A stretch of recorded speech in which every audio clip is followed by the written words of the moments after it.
A lot of times at the end of the year, maybe because of the shadow energies being much stronger, we see more of our negative mindsets and negative habits.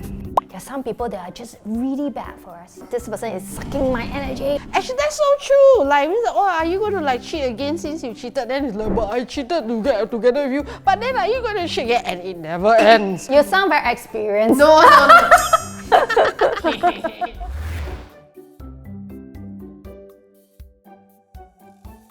Hi, I'm Elf Eileen. Hi, I'm Elf Ermi. And today we are talking about endings and beginnings. But before that, welcome to the other realm! Christmas is over, everybody's celebrated. And then comes to nearing to the year end, I realized that people are usually more emotional, maybe moody or happy looking forward to the next year. Yes, that's true. It's because at the end of the year, there's always this energy of things are ending. The year is ending, but yet there's hope for next year. This year ends, next year is just beginning. And I also realize people sometimes make critical decisions at the year end. Like, for example, if a couple is together, for some weird reason, if you are dating, you confirm get together or you confirm break up. Why is that so?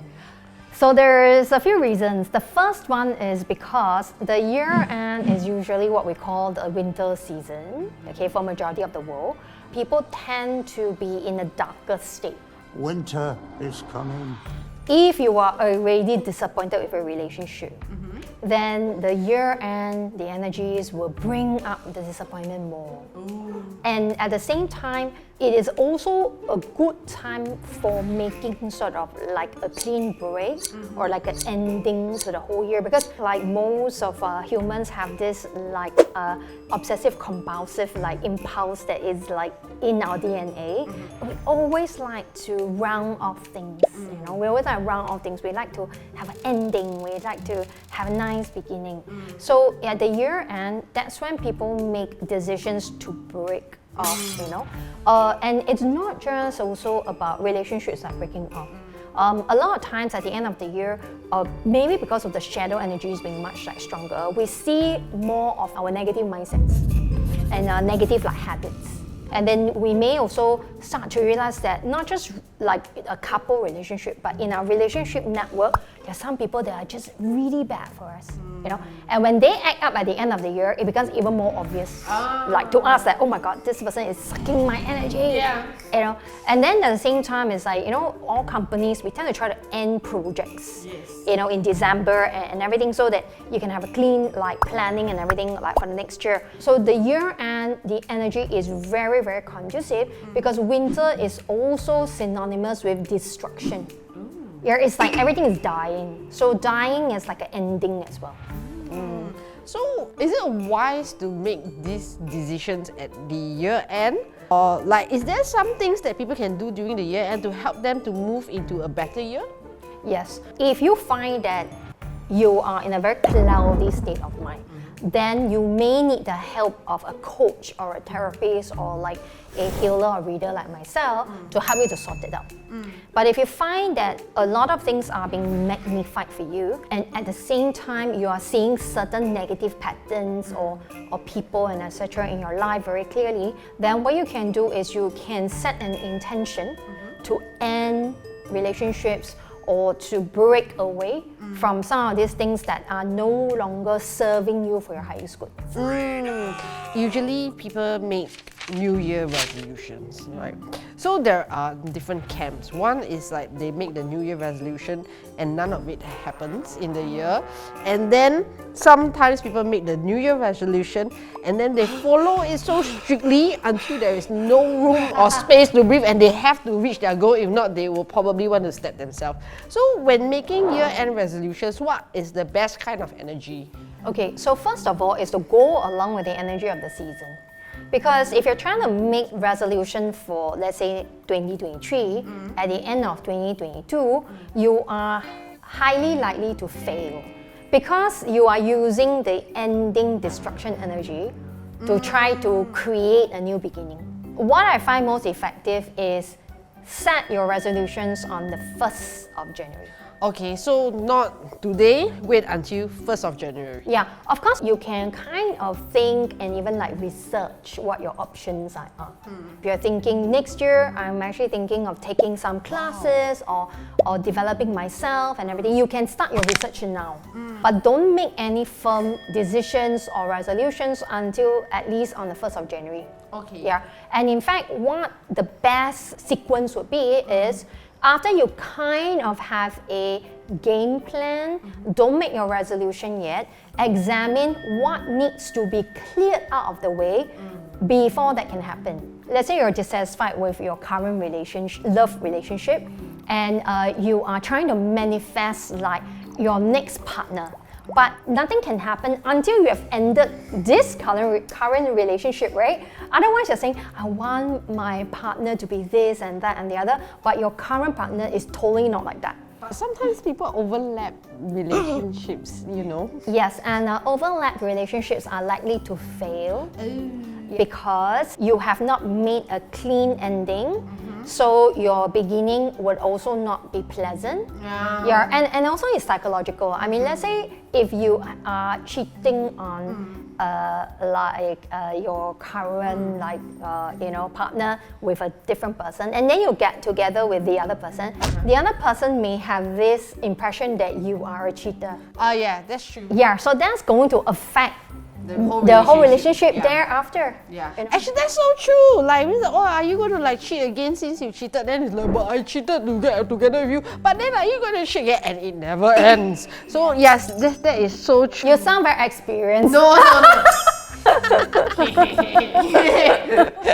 I do not have the brain space, especially during year end, to have multiple relationships. But during year beginning? Oh no! Then abundance. So it is actually a good idea to have somewhat of a game plan, but don't set your resolution until the beginning of next year. But take this time to see what is it that you can clear out of the way, or what you can resolve, or what you can break away, or even like drawing boundaries. So for example, with your relationship or like your network, right? There may not be a need to like, I don't like you, therefore I'm gonna like kick you out of my network. Maybe it's just a question of drawing proper boundaries. You know, if you're uncomfortable with somebody in your network, or you feel like you want to do more with this person, or you want to do less with a person, all you need to do is to draw a proper boundary. Once that is done, when the new year comes, you can actually set amazing like resolutions, you know. And when you set resolutions, try to set them in a form of like milestones. Okay, like when you talk about like how resolutions that never happen is because, you know, people are setting unrealistic aims. For example, if you look like a particular way and then you say, at the end of next year, I want to be the most gorgeous person in the world, you can, but what you want to do is make sure you have enough money for plastic surgery. Yeah. So if you don't have enough money for plastic surgery, it's not going to happen.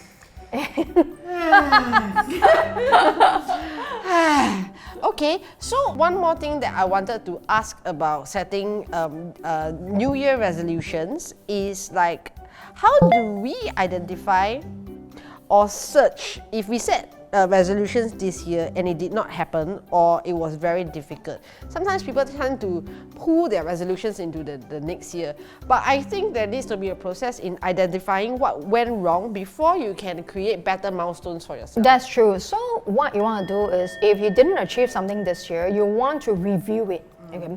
And when you review it, objectivity is key. So for example, you want to see what percentage is because of bad habits on your side, or like negative mindsets, or you know, just procrastination, and how much is due to external factors. So for example, if this year, you know, one of your resolution was traveling to, let's say, Russia, then it's not going to happen. Oh yeah. It's not going to happen. But that may not be up to you, because there is a war situation going on. It's war! In which case, you may not want to carry forward that resolution until such time as the war situation resolves. Okay. However, let's say you said, okay, this year I'm going to double my business. Okay. And maybe that didn't happen. you should still give yourself a pat on the back if there is some increase but it just didn't double. Then look at it and see why the doubling didn't happen. Is it because of you? Is it because of the staff you hire? Is it because you didn't get out there enough? Maybe it has something to do with you procrastinating or not putting enough effort. Then when you set the next milestone, you want to make sure that you have solutions to the things that you find is hindering you or holding you back. Okay, and we also have endings and beginning meditation that we will upload. So what can people use this meditation for? So the meditation is to help people to become aware of what is happening in their lives that may need to go. So the idea is when you're listening to the meditation, don't try to control the thoughts that come into your mind. So for example, if you're asked to visualize people that are holding you back or hindering you, whoever pops into your mind is very likely them. So don't doubt and say, oh, this is my best friend, it can't be it, this is my partner, it can't be it. Because then it defeats the purpose of when we do the beginning part of the meditation, we're not asking you to set actual milestones during the meditation. We're asking you to open yourself up to receive that energy. So throughout the meditation, all you need to do is to try to focus and to be open and to receive the energy. Can we do it all year round? As long as I feel like I need to end and begin, I can use this meditation? Yes, you can. Because although generally people are impacted by the end of the year and the beginning of the year, but the reality is that our whole life is about cycles.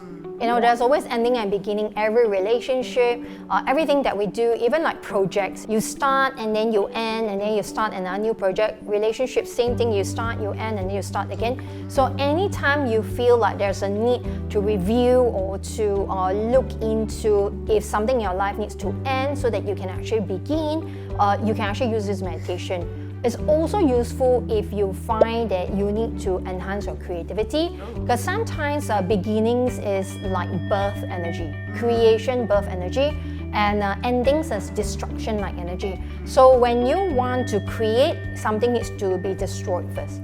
Yeah. Okay, cool. So I guess that's it for endings and beginnings. Do check out the meditation and I hope you will use it to your advantage. And also have a very happy new year and a blessed 2023. Okay, bye. Bye.